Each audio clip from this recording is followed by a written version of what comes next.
areas, but you've got a special guest right now to talk a little bit about the Winged Women on Wheels. That's right, Wally. We've got last year's season champion, Michelle Reinke, out of Minneapolis, and she's currently leading the point standings in the Winged Women on Wheels. It must feel pretty good to be on top again, Michelle? Yes, it does feel good, but it is close, so next couple of weeks we'll tell the story at the end of the year. Yeah. Well, like I said, as Michelle is, we've had this class out here for the last couple of seasons, and Michelle, maybe you could say a little bit about how you got involved in racing, and is it pretty easy to get into it? Yeah, it is. Actually, I started, this is my 5th year of racing, and I started enduro racing, and Dennis Barta built me my first car. And I raced that for 2 years, and then they came up with this class, which was great. It's an inexpensive class to get into, so it was real easy to get in, yeah. Well, there you go. Michelle, maybe just for the information of the viewers here, maybe you could tell us a little bit about what you can do to a Winged Women on Wheels car besides that aerodynamic wing we have on top. Well, you can't do much. It's totally stock rules, stock suspension, stock motor. You can't do much. You do have to have a lot of safety equipment, safety rim. You do have to have on your front right. You have to have a door plate, driver safety, seat belts, safety harnesses, and other than that, you can't do much. Really? Okay. Now you mentioned in here in the interior of the car, I noticed that you do have some padding on the steering wheel, and the dash is pretty much intact. That's basically some rules that keep it inexpensive, correct? Right. That's right. You do have to keep all that stuff in, and it's a safe, inexpensive class to get into. Okay. You can't do very many modifications to the engine, though. You're saying? Right. None. It's totally stock. Everything's stock. About how much do you think it cost you to get into this class? Well, you can claim out of the stands for $500, so not much more than that. Well, there you go. That happened to you a couple weeks ago, didn't it, Michelle? Yeah, it did, and I got it back. There you go. Well, thanks, Michelle, for spending some time with us, and we'll keep cheering for you tonight in the action during the Champion Auto Store's AC Delco Series, and let's go up top and see what Wally's doing. Well, thanks again, Ted. Let's see how Michelle Reinke can do in that number 99 car tonight. Currently, she's second overall in our point standings, trailing only the number 44 car of Dawn Jabs, mother of 4, as a matter of fact. Stephanie Wascott in car number 26 is our third place stander right now. Let's take a look at the starting lineups and get right into the race. Is underway as Stephanie Wascott crosses the start-finish line first and takes the lead into the opening turn.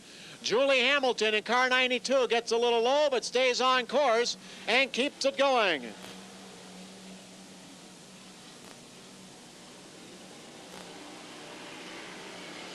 Wascott, pedal to the metal, builds up a big lead in the early going here as we complete the first lap. Julie Hamilton still holding on to second. Now Shirley Sabilla charging hard down the outside in car number 12. Julie Hamilton gets down low, going off course. Sabilla slips past. Shirley Sabilla catches a corner of the 92 car of Hamilton, but stays on track. Trying to catch up on the outside in car number 99 is your series leader, Michelle Reinke. She's doorknob to doorknob with number 44, Dawn Jabs. Jabs currently third in these points. The 57 car of Robin Borkert is your second place car. Stephanie Wascott, the leader in car 26, currently ranks 4th. And completing the top 5 is Shirley Sabilla in car number 12. And she's got a good ride going to improve her standings as Shirley Sabilla is in second place. Now Dawn Jabs trying to scoot past Julie Hamilton. Jabs is saying her car is running extremely smooth. It's sponsored by Champion Auto Stores, and it's looking great right now. Third place is occupied by Dawn Jabs. Well, we've certainly seen better-looking cars on this track, but that number 26 Stephanie Wascott ride is leading the way. Battle now is for second place as Dawn Jabs has moved up to challenge Shirley Sabilla as they roar down the home side. Jabs has the edge going down low into the turns. Sabilla settling back into third place. Jabs putting her sights on the back bumper of Stephanie Wascott, who continues to lead this race and has right from the outset. Meanwhile, your top 5 cars continue to roll, and they're the top 5 drivers in the circuit. It's Stephanie Wascott on top, Dawn Jabs second, Shirley Sabilla third, Michelle Reinke is a distant 4th, and Robin Borkert is just a car length behind her and in 5th place. Now Don Jabs getting right up on the bumper of Stephanie Wascott. We've got a real race here in the last lap. They get door handle to door handle. Final lap. Wascott has the lead coming out of turn 2. They punch it going down the backside. Jabs gets even again, but can't get down low enough to take the inside edge. Here they come out of the final turn. It's a race to the finish, and Wascott wins by half a car length.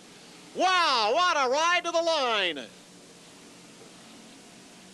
Stephanie Wascott wards off the hard-charging efforts of Don Jabs.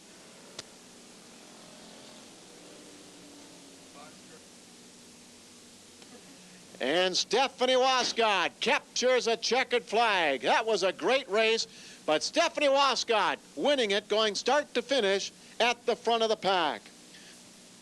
We'll let her climb out of this car. She's got that great aerodynamic wooden wing on top. Stephanie Wascott. Oh, come on now. Should we try it one more time, Steph? See if we can get a big round of applause. Give me this thing. I'm excited. Let's hear it for number 26, Stephanie Wascott.